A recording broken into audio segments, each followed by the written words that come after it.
I'm sure you've seen a video at least once in your life by Zack Films, which are like animation videos with fun facts, super random. That's because those are usually the ones that go viral. But I did some research and realized that not all of his videos go viral. And after watching a lot of those videos, I realized they don't go viral. It's because they're too disturbing, like this one, for example. The tattoo is carefully cut out of your skin after you die, and it's removed in one clean piece, making sure not to stretch the artwork. Next, it's soaked in chemicals that stop bacteria from eating your skin. And this also locks in the colors. Once it's preserved, the skin is flattened to keep its original shape. And finally, it's framed, allowing your loved ones to keep a part of you. Basically, they're putting a dead person's skin like in a frame. I mean, we can agree that looks like a serial killer's trophy. Also, imagine a guy who had tattoos all over his body. It's like, hey, we made you a blanket. Kind of weird. Imagine visiting someone and saying, nice painting, where's it from? They say it's my grandfather's skin, and I mean... If you were pregnant with 10 babies at once... Can a woman really be pregnant with 10 children? I don't think so. Psst. Your belly would stretch to the size of a giant beach ball. Inside, the babies would weigh over 60 pounds, and the placentas would add another 10. Your body would have to produce 5 times more blood than usual just to keep them alive. How? Will there really be that much blood without anything happening to the babies or mom? I doubt all 10 babies will be fine. One is likely to have problems or not survive. This means you would need to force down around 17 burgers a day just to get enough calories. If you tried to give birth, the babies would end up choking each other with their umbilical cords due to a tangled mess. But basically, he's saying that it's not possible. I mean, that's the summary of the video. It's not possible because you would have to eat too much and the children wouldn't be able to handle it. Besides, the dad is a criminal. I mean, just imagine starting a conversation by saying, did you know that if a woman is pregnant with 10 children? If you were put in a microwave... What?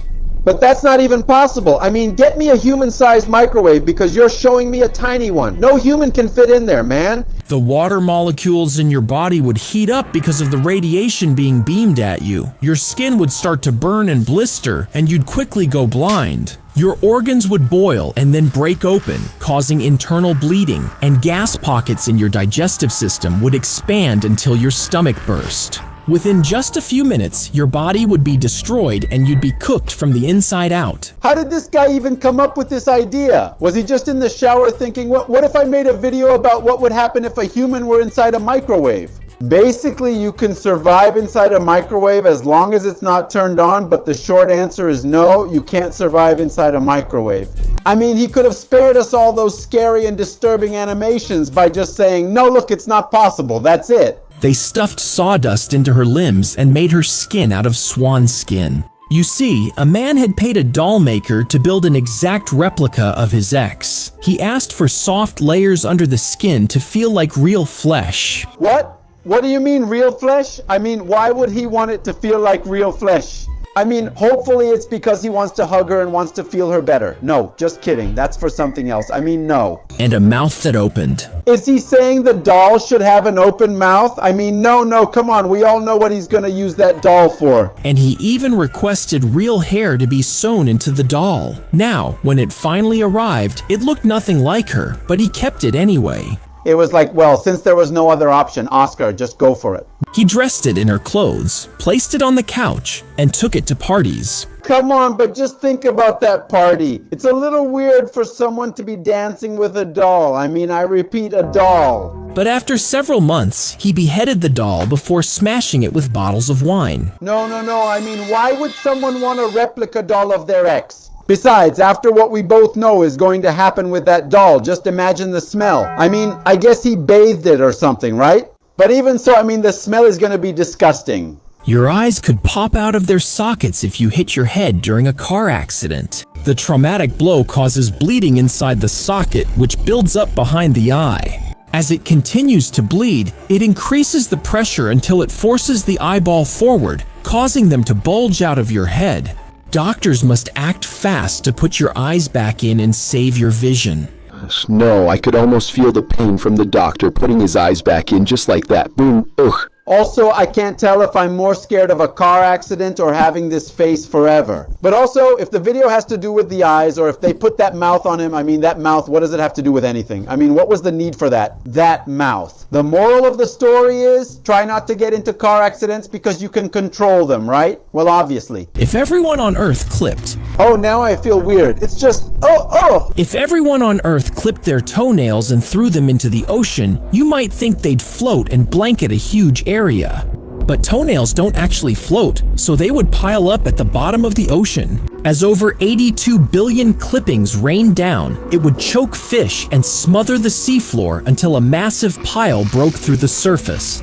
And after this global clipping, you would have a walkable toenail island 10 times bigger than Central Park. So what? What are we supposed to do with that island afterward? Is it just going to be, oh, where are we going on vacation? To the island of toenails. Besides, the guy starts by saying, you might be wondering. Nobody wonders that, man. Only you wonder that, nobody else. I mean, I feel like he's always answering questions that only he asks himself. Who asked those questions? Who? They put the frozen hamster in the microwave. Again with the microwave. What's his obsession with them? And turned it on. You see, they were freezing small animals to learn about preserving tissue, and to bring them back to life, they had to heat their hearts up quickly. At first, they just pressed a hot spatula to its chest. A moment of silence for all the hamsters that were in this experiment, please. Now, sometimes this would work, but the heat from the metal left serious burns. Yes, because the hamster looks adorable in the animation, but what they're going to do to it is just wrong. So, one scientist suggested using a special microwave. This focused the heat directly at the hamster's heart, bringing it back to life without burning it. Come on, is that even possible? Freezing something alive and microwaving it back to life? I doubt it. Putting a hamster in a microwave is already cruel. Way too Frankenstein. If it were real, how many hamsters exploded before they got it right? I mean, those hamsters deserve a raise, man. You would pull off your nose, detaching it from the magnets inside. Then, you just remove your boogers with a Q-tip and snap it back on. I mean, it's like a Voldemort-style surgery. He must be taking notes right now. You see, when your nose is too damaged, doctors will cut the whole thing off, leaving an open hole in the center of your face. This leads directly into your nasal cavity, allowing you to breathe. Next, they'll implant magnets inside and attach a fake nose. But if you go through a metal detector at the airport, what happens? What? I mean, does anyone want to think about what happens when you sneeze? What happens? Everything comes out, I imagine. Now, what am I supposed to do with this information? I mean, the only thing is that now it will make sense to say like, hey, got your nose, got your nose. What? Her head would rotate behind her, catching you as you try to sneak a cookie. Now, for that to work, her neck would need to have double the amount of vertebrae than normal, and each one would need to be flatter and rounder to twist without snapping. This looks like Japanese horror games. Her arteries would have to be stretchy and doubled up to keep blood flowing even when twisted. Finally, if her neck muscles were strong enough, she could whip her head completely backwards, just like an owl. I don't get it. Are these videos for kids? I don't believe it. I mean, a kid watches this video and gets nightmares. I mean, impossible. Although the one who must really have nightmares is the editor. Imagine the editor watching these videos over and over and over again. Also, does anyone want to talk about the kid watching his mom? Yeah, he'll be even more traumatized. But honestly, neither the family nor the kid will be as traumatized as we are after watching these videos. We're the ones truly traumatized by us.